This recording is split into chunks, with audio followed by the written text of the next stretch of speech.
ब्रह्मचारी गुरुकुले वसन्तान्तो गुरोर्हितम् आचरन् दासवन्नीचो गुरौ सुदृढ़संहृदः। हरे कृष्णा। श्रीमद् भगवद गीता अध्याय पहला, अर्जुन विषाद योग, श्लोक संख्या 13 से आगे। ओम नमो भगवते वासुदेवाय। ओम नमो भगवते वासुदेवाय। ओम नमो भगवते वासुदेवाय। ततः शंखाश्च भैर्यश्च प्रणवानकगोमुखाः सहसैवाभ्यहन्यन्त सशब्दस्तु मूलोऽभवत्। ततः तदनंतर शंखाः शंख, भैर्यः भेर्यः नगाड़े, प्रणव आनक गोमुखाः ढोल मृदंग और रणशिंग इत्यादि बाजे सहसा एव अचानक ही अभ्यहन्यन्त बजाए गए। सह शब्दः वह आवाज, तुमुलः अभवत अति भयंकर हुई। अनंतर शंख नगाड़े ढोल मृदंग और रणशिंग आदि अनेक प्रकार के वाद्य यंत्र अचानक ही बज उठे एक साथ और अति भयंकर ध्वनि सुनाई दी। तो ये जो ततः शब्द है ये दिखलाता है कि दोनों साइड के लोग उत्सुक थे मारामारी के लिए। केवल भीष्मदेव उत्सुक थे ऐसा नहीं, पांडवों के साइड से भी लोग बहुत एंथु में थे। क्षत्रियों का लक्षण है ये, जैसे उनको मौका मिलता है वो क्या करते हैं, युद्ध कला में अपनी निपुणता दिखाने के लिए, उनके लिए वो स्पोर्ट है। आपके जैसे आप खेलते हो ना फुटबॉल क्रिकेट, वैसा उनके लिए धर्म के रक्षा के लिए युद्ध करना और स्वयं का वर्चस्व स्थापित करना एक प्रकार का गेम ऑन बोलते हैं उसको। तो इसलिए दोनों साइड के लोग बहुत ही उत्सुक थे। जैसे ही भीष्म ने अपना शंखनाद किया सब लोग अपने अपने बाजे बजाने लगे। तो तुमुलः यह शब्द तमल्चियस यह इंग्लिश शब्द बनाता है। तमल्चियस का स्पेलिंग क्या है? TUMULTOUS।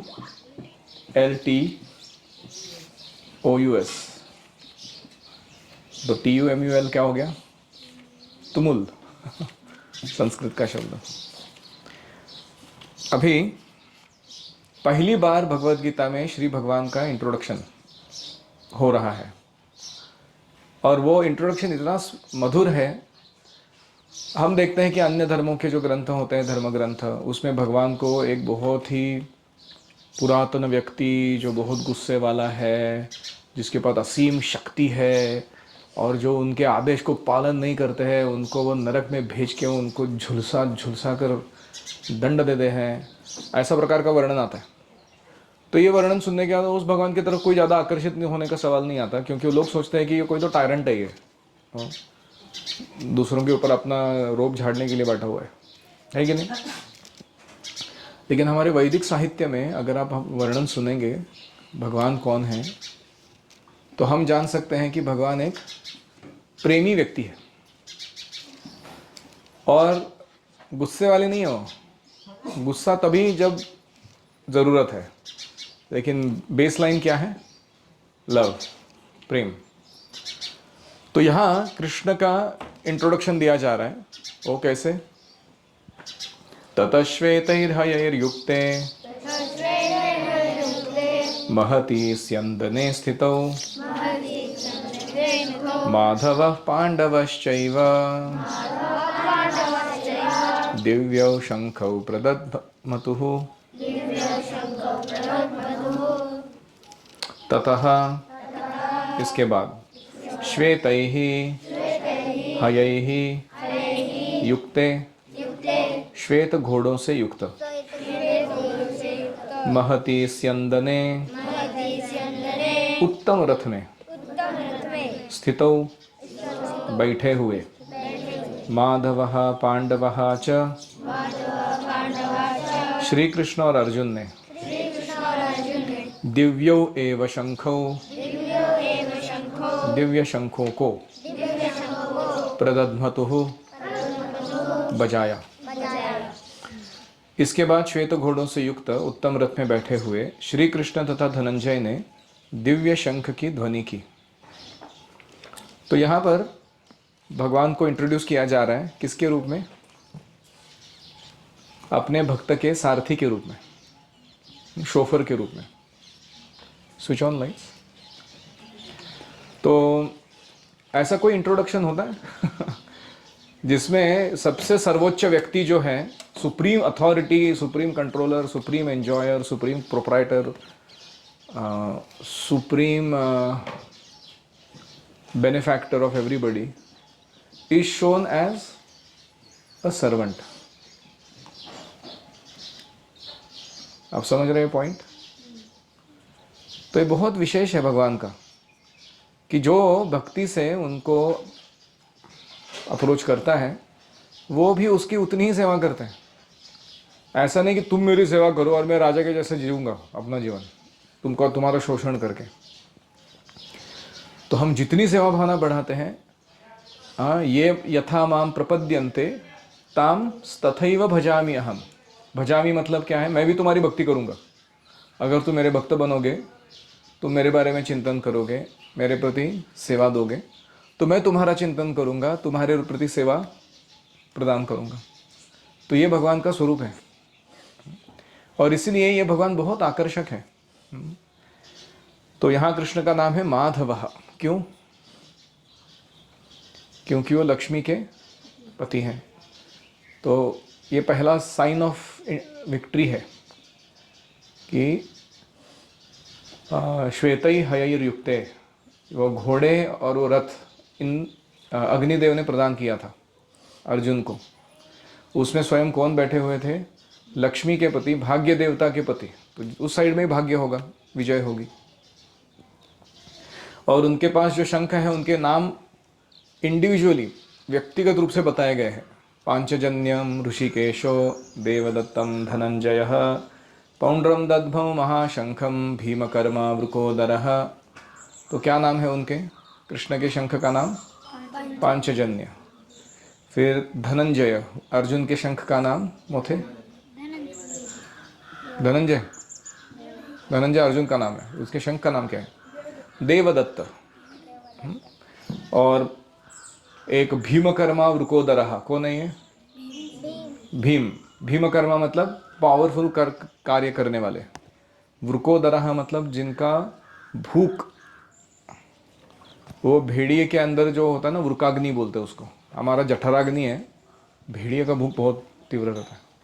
तो भीम भी, उसकी भूख जो थी वो बहुत तीव्र थी।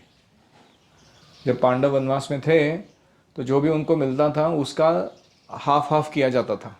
6 लोग थे ना, 7 लोग, द्रौपदी, कुंती और 5 पांडव। तो 7 लोगों में से आधा भाग करने के बाद वो आधा भाग भीम को दिया जाता था, अकेले को, और बाकी बचे आधे भाग में बाकी 6 लोग खाते थे। इतना उसका भूख तीव्र था। लेकिन इसका मतलब ये नहीं कि भीम सिर्फ खाता था और सोता था, वो काम भी वैसे करता था। हमको इंस्पिरेशन, एक वन साइडेड इंस्पिरेशन नहीं लेना चाहिए कि मैं भी ऐसा प्रसाद खा के दिखाऊंगा। फिर वैसा सेवा भी करना चाहिए। तो भीमकर्मा, जैसे हम देखते हैं हिडिंब को मारा भीम ने, बकासुर को मारा। कुंती को क्या कॉन्फिडेंस था अपने बच्चे के ऊपर, वो बिल्कुल डगमगा ही नहीं। बोले आपके फैमिली का बच्चा क्यों भेज रहे हो, ये है ना मेरा बच्चा, कब काम आएगा ये भेजो इसको। क्यों? कॉन्फिडेंस। तो हम सुनते हैं वो भीम बकासुर का मारामारी में कि भीम कैसे खा रहा है एक हाथ से, वो बकासुर मार रहा है उसको, हाँ, पीठ पे बड़े बड़े पर्वत की चट्टाने तोड़कर ला के मार रहा है, बड़े बड़े वृक्ष उखाड़ कर लाकर मार रहा है पीठ पे। और भीम को लग रहा है इधर खाने के साथ फ्री मसाज भी देते लोग, आराम से खा रहे हो। बोला अच्छा है, कंटिन्यू मतलब चले दो तुम्हारा काम भी। वो बकासुर को समझ में नहीं आ रहा है, अरे करे क्या इसका हम। तो फिर बहुत ही ज़्यादा उत्पात मचाता है, तो भीम वो बकासुर को ऐसे पकड़ के रखता है बगल में और खाना जारी रखता है, वो खाना छोड़ता नहीं। पूरा खाना होने तक वो ऐसा छटपटा रहा है, ध्यान नहीं देता उसकी तरफ। पहले पूरा खाना खा लेता है, पानी पी लेता है, फिर उसके बाद तो बोलता था क्या चाहिए तेरे को भाई क्यों इतना तो परेशान है जीवन में तू। फिर दोनों के बीच में मारा मारी चल रहा है, और भीम ऐसे मुक्के मारता है कि उसका चटनी इडली सांभर सब एक साथ बना देता है। इतना मारता है भीम इसको, बकासुर को। तो इसलिए भीम कर्मा वृकोदरा दोनों है। हम लोग का प्रॉब्लम क्या है, वी आर जीरो कर्मा वृकोदरा खायला काल भूला भार। ऐसा मेरी मम्मी मेरे को बोला करती थी कभी कि ये आदमी ऐसा है। तो हमें काम भी इतना करना चाहिए भगवान की सेवा में। तो तीसरा साइंस ऑफ विक्ट्री क्या है, शंख। पहला क्या था, रथ स्यंदन। दूसरा क्या था, माधव भाग्य देवता के पति। तीसरा क्या है, शंख। ठीक है।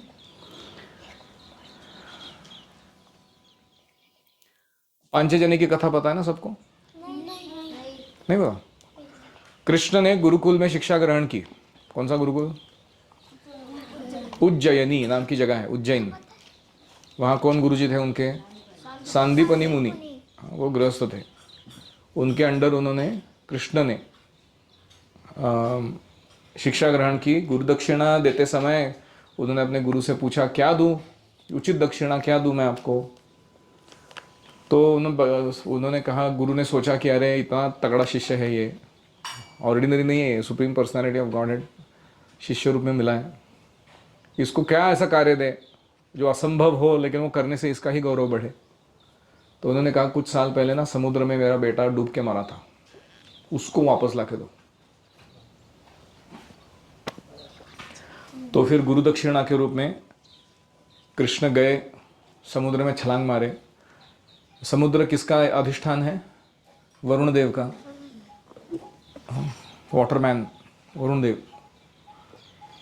तो उधर जाके उसके जब राजधानी में गए, वरुण देव बोला, इतना कृष्ण स्वयं आए, वो देख के एकदम हड़बड़ा के उठ गया, बहुत अच्छे से स्वागत किया उनका। पाद संवाहन, छत्र, चामर, षोडशोपचार सब, आरती पूजा प्रसाद सब कुछ भोग लगाया भगवान को अच्छे से। फिर पूछा क्या करूँ सेवा आपकी मैं। तो कृष्ण ने कहा कि मेरा गुरु के बच्चे को ये समुद्र निकल गया था, थोड़ा डिटेल बताओ क्या हो गया। तो वरुण देव ने कहा कि वो मैं नहीं था, मैं नहीं लिया, वो पांचजन्य नाम का असुर था, उसका शंख के जैसा शेप था, उसने निकला उसको। तो कृष्ण गए, उसको पांचजन्य को ढूंढ निकाला समुद्र के पेट में, फिर उसको मारा, पांचजन्य को मारा, फिर उसका पेट में अंदर घुस के देखा तो बच्चा ही नहीं था उधर। तो कृष्ण ने बोला ये क्या हो गया, इसको कहाँ ढूंढे। फिर उनको पता चला कि वो बच्चे को एक्चुअली किसने चुराया है, महाविष्णु ने चुराया है। तो महाकालपुरी नाम की जगह है, महाविष्णु का अबोर्ड है वो। उधर गए कृष्ण, अर्जुन को अपने रथ में बिठा के सारे सप्त द्वीप लांघ कर भूमंडल के बाहर जाकर वो एंट्री मारे महाविष्णु के अबोर्ड में, मतलब ये ब्रह्मांड के भी बाहर जाकर सारे ब्रह्मांड के सारे आवरणों को छेद करके उनका रथ गया। और अर्जुन देख रहा है, अलग क्या है ये सब वैरायटी सृष्टि का। तो वहाँ गए, महाविष्णु ने जैसे ही कृष्ण को देखा बहुत खुश हो गए, उनके बीच में बहुत प्रेम का आदान प्रदान हुआ। सेमी व्यक्ति है, अलग अलग पर्सनालिटी है उनका। तो महाविष्णु ने कहा वो बच्चे को मैं ही लेके आया हूँ, अच्छे से रखा है उसको इधर, आपका दर्शन प्राप्त करने की इच्छा थी इसलिए मैंने ऐसा किया ताकि आप मेरे घर में आओ। वो फिर महाविष्णु ने कृष्ण की आराधना की और फिर कृष्ण ने वो बच्चा लिया, फिर वो अपने गुरु के घर में वापस आए, गुरुकुल में, और उनको दे दिया। तो गुरु इतने प्रसन्न हो गए, उन्होंने कृष्ण को आशीर्वाद दिया। उन्होंने कहा कि मैंने जो तुमको पढ़ाया वो हमेशा तुम्हारे मन में फ्रेश रहेगा, उसको कभी विस्मृति नहीं होगी तुमको। दूसरा वर दिया कि तुम जो बोलोगे तो जो कार्य करोगे वो परफेक्ट रहेगा, इसके आगे whole world will follow whatever you are speaking and doing.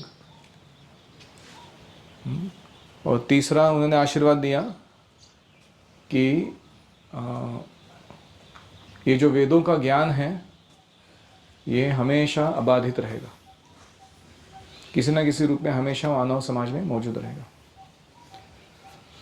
तो ये जो ब्लेसिंग्स है वो प्राप्त किए उन्होंने अपने गुरु को संतुष्ट करके। तो ये गुरु दक्षिणा करके कुछ सिस्टम होता है, गुरुकुल प्रशिक्षण पूरा होने के बाद देता है उसको, और जो गुरु बोलते हैं वो करके देता है। तो इसलिए जब मेरा ब्राह्मण दीक्षा हुआ तो मैंने भी अपने गुरु महाराज को पूछा एनी पर्सनल इंस्ट्रक्शन, तो वो बताएंगे तुमको ये करना है, तो फिर हमें उसके लिए अपना जीवन समर्पित करना है। तो ये था पांचजन्य का स्टोरी। फिर वो जो डिमन मरा हुआ था उसका बॉडी, डेड बॉडी जो था, कृष्ण ने उसको पवित्र कर दिया अपने शंख के रूप में उपयोग में लाकर, तो उसका नाम हो गया पांचजन्य शंख।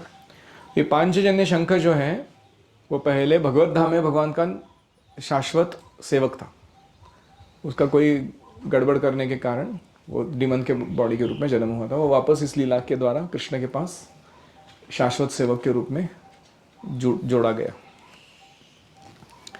अभी और शंख का वर्णन आता है। नेक्स्ट श्लोक 16वां।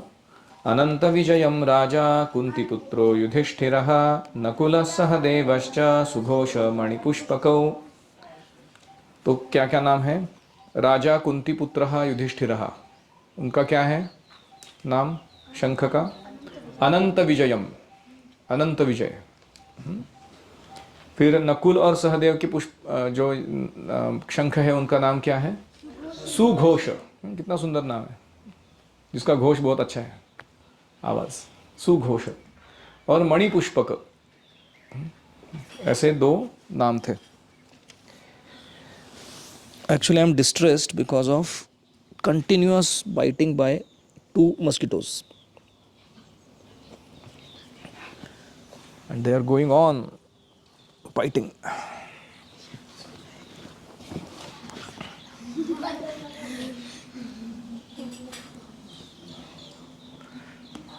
Yeah, let me concentrate.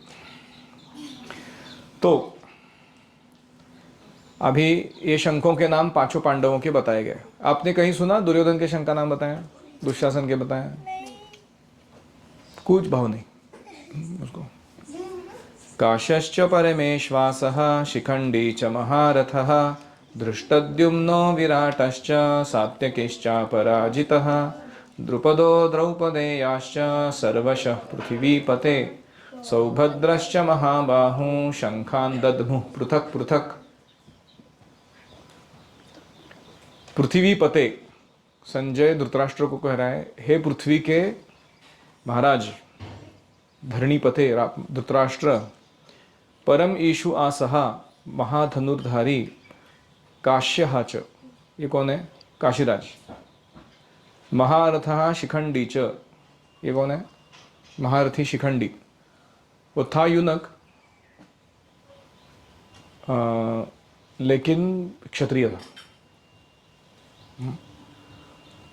धृष्टद्युम्नः विराटः च, धृष्टद्युम्न और विराट राज। अपराजितः सात्यकी ही, जो कभी भी जीता नहीं गया, अजित है ऐसा सात्यकी। द्रुपदः द्रौपदेयः च, महाराज द्रुपद और द्रौपदी के पुत्र। महाबाहु सौभद्रः च, महाबाहु अभिमन्यु। सौभद्र किसका नाम है? अभिमन्यु, अर्जुन और सुभद्रा के बेटे का नाम है। सर्वशः पृथक पृथक शंखान दद्मुः, सभी ने अलग अलग अपने अपने शंख जोर से बजाए। तो हम सबको शंखनाद करने आना चाहिए। है कोई ऐसा अभी तक सीखा नहीं? हाथ खड़ा करो। शंख बजाना नहीं आता? ठीक है, एक और महीना दे रहा हूँ मैं तुमको, 1 फुल मंथ।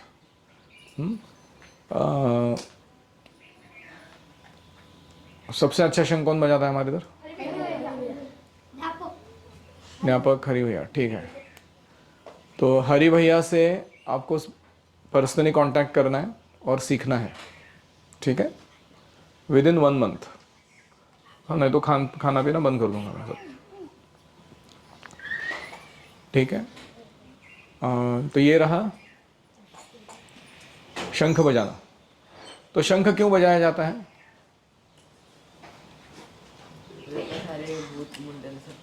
हाँ, ईथर में बैठे हुए जो भी नेगेटिव एलिमेंट्स हैं वो सारे भाग जाते हैं शंख बजाने से। सारा वायुमंडल पवित्र हो जाता है और मंगलमय वातावरण निर्माण होता है और भगवान की उपस्थिति का उद्घोष होता है कि कोई इंपॉर्टेंट व्यक्ति या इंपॉर्टेंट कार्य अभी संपन्न होने जा रहा है, इसलिए भी शंख बजाया जाता है।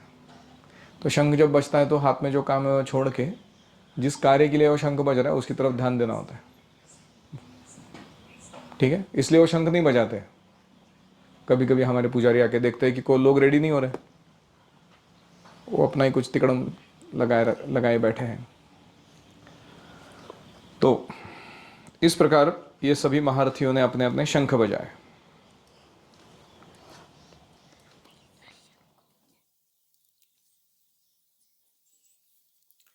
अभी ये शंख बजने के बाद क्या परिणाम हुआ वो अगले श्लोक में। टुगेदर सघोषो धार्तराष्ट्राणां हृदयानि व्यदारयत् नभश्च पृथिवीं चैव तुमुलोऽभ्यनुनादयन्। रिपीट। सह तुमुलः घोषः, उस तुमुल शब्द ने नभः च पृथिवीं च, आकाश और पृथ्वी को भी, अभि अनुनादयन, प्रतिध्वनित करते हुए, धार्तराष्ट्राणाम, धृतराष्ट्र पुत्रों के, हृदयानि व्यदारयत, हृदय को विदीर्ण कर दिया। और शंखों का आवाज कैसा था? उनका हृदय फट गया। उनको ऐसा लगा मानो कुछ तो भयंकर अकृत होने वाला है, टेरर। तो हम देखते हैं कि पांडव गण शंख बजा रहे हैं, उसके भीष्मदेव शंख बजा रहे हैं, पांडवों के पार्टी के लोग शंख बजा रहे हैं, दुर्योधन और उसकी पार्टी के लोग शंख बजा रहे हैं। लेकिन पांडवों के मन में कोई ऐसे भय या अविश्वास, चिंता प्रकट नहीं होती। किसके हृदय में होती है? Duryodhan and company. क्यों? क्या कारण है? What is the cause of lack of self confidence in life? कौन बता सकता है? धर्मों की पालन नहीं करते। करेक्ट।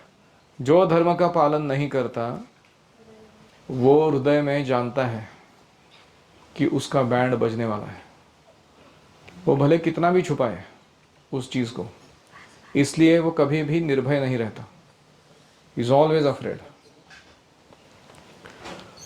और अभी यह हृदय को विदीर्ण करने का काम पूरा होने के बाद अथ, अभी क्या होता है?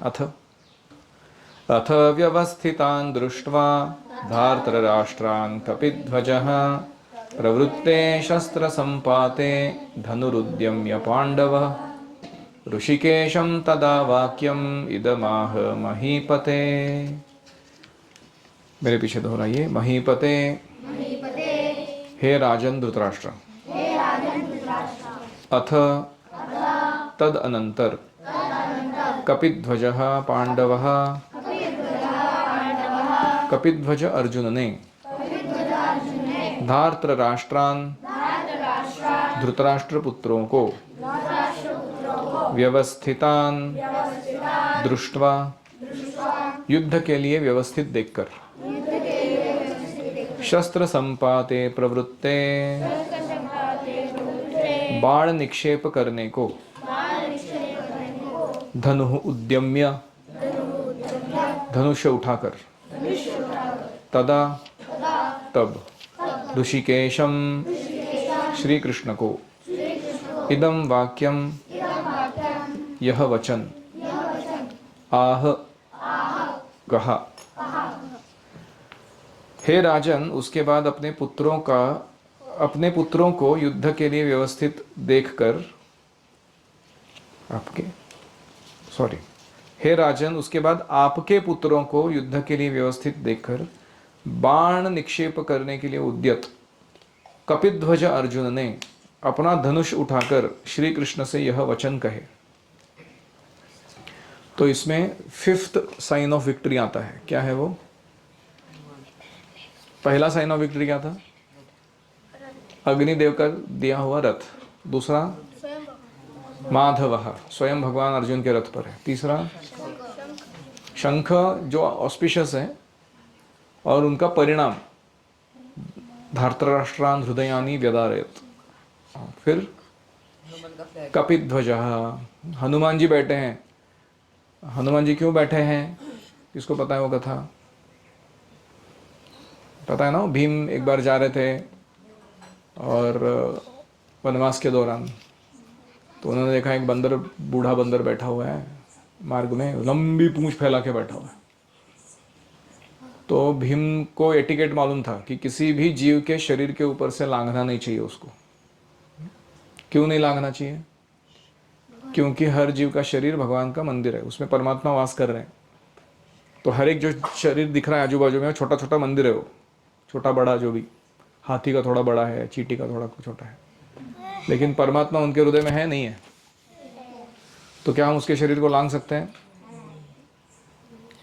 तो हम यहाँ दंडवत डालते हैं कभी कभी, मैंने देखा है कुछ लोगों को, सबके ऊपर लांघ कर जाते हो। उनको एटिकेट शायद मालूम नहीं है कि ऐसे लांघ नहीं सकते शरीर को दूसरों के। तो बंदर था और भीम इतने एटिकेट फॉलो करता था कि वो बंदर की पूंछ के ऊपर से उसको लांघना नहीं था।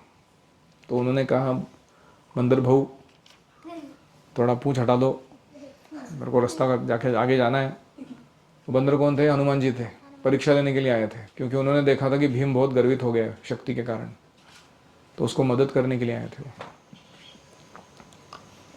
तो वो बूढ़े बंदर ने बोला, देखो मैं इतना बूढ़ा हो गया ना कि मेरा पूंछ भी मेरे से उठता नहीं है, तुम ही साइड कर दो, तुम इतने पावरफुल हो। तो भीम गया, उसको लगा 2 सेकंड में कर दूंगा साइड। उसने उठाने का ट्राई किया, हिला भी नहीं, टस से मस भी नहीं हुआ।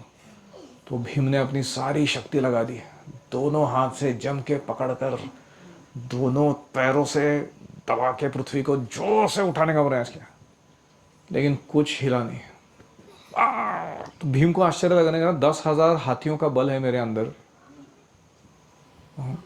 लेकिन एक पूंछ नहीं उठाई जाती मेरे से। फिर भीम को अचानक चमक गया, अरे ये कोई आम बंदर नहीं है। तो भीम ने दंडवत प्रणाम किया, बोला, महाराज आप है कौन? तो फिर हनुमान जी ने अपना वास्तविक रूप प्रकट किया, मैं हूँ हनुमान। तो जब हनुमान जी अपना रूप प्रकट किए तो उनका जो पैर का जो फ्रंट पार्ट है ना, वो नाखून के नीचे वाला, उतना हाइट अर्जुन को पर्वत जितना लग रहा था। तो बाकी रूप कितना रहेगा हनुमान जी का? और भीम देखने का प्रयास कर रहे हो पूरे भयंकर रूप को। सत्राणे उड्डाणे हुंकार वदनी करिडलमल भूमंडल सिंधू जल गगनी कडाडिले ब्रह्मांड धाकत त्रिभुवनी सुरनर निशाचर त्या झाल्या पळणी जय देव जय श्री हनुमंता। क्या डिस्क्रिप्शन है खतरनाक हनुमान जी का। तो हनुमान जी को देख के भीम एकदम फ्लैट हो गए, वो फिदा थे हनुमान जी के ऊपर पहले से ही। मैं दंडवत किया, स्तुति की हनुमान जी की, बोला माफ़ कर दो, मैं गर्व के कारण ऐसे किया। तो हनुमान जी ने अच्छा उपदेश दिया उनको, बोलता है कि क्षत्रिय को लोगों की रक्षा के लिए अपने शक्ति को लगाना चाहिए, विनाश के लिए नहीं, डिंगे मारने के लिए नहीं। मैं तुमसे श्रेष्ठ हूँ। तो फिर उन्होंने कहा, कुछ मांगो, क्या करूँ मैं तुम्हारे लिए? तो भीम ने कहा कि हमारा भी युद्ध होने वाला है कौरवों के साथ, उसमें मदद करना हमारी। तो हनुमान जी ने थोड़ा ध्यान करके सोचा कि राम जी के सेवा में, कृष्ण अभी राम जी के रूप में आए ना, सॉरी राम जी अभी कृष्ण के रूप में आए ना पांडवों की लीला में, तो मैं कैसे मदद करूं? तो भगवान को ऑकवर्ड भी नहीं लगना चाहिए, तो उन्होंने कहा ठीक है, मैं अर्जुन के रथ के ऊपर जो ध्वज है उसमें एक सिंबल के रूप में मौजूद रहूँगा, उसके ध्वज पर, ध्वजस्तंभ पर। और जब भी तुम यानी कि भीम वॉर क्राइज यानी कि युद्ध के आक्रोश करोगे तुम, आपने देखा ना चिल्लाते वो लोग, आक्रमण, जोर से चिल्लाने,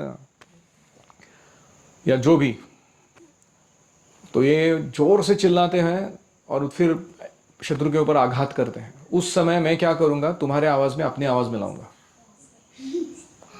तो उससे क्या होता था, भीम जब चिल्लाता था कभी कभी, ऐसे बड़ा आर्मी आया उसके सामने, सब शस्त्र उठा के मारने के लिए निकले, और भीम अपना गदा उठा के जोर से चिल्लाता था, हनुमान जी चिल्लाते उसके, वो सब लोग उधर ही बेहोश हो जाते थे, हाथ में शस्त्र लेकर।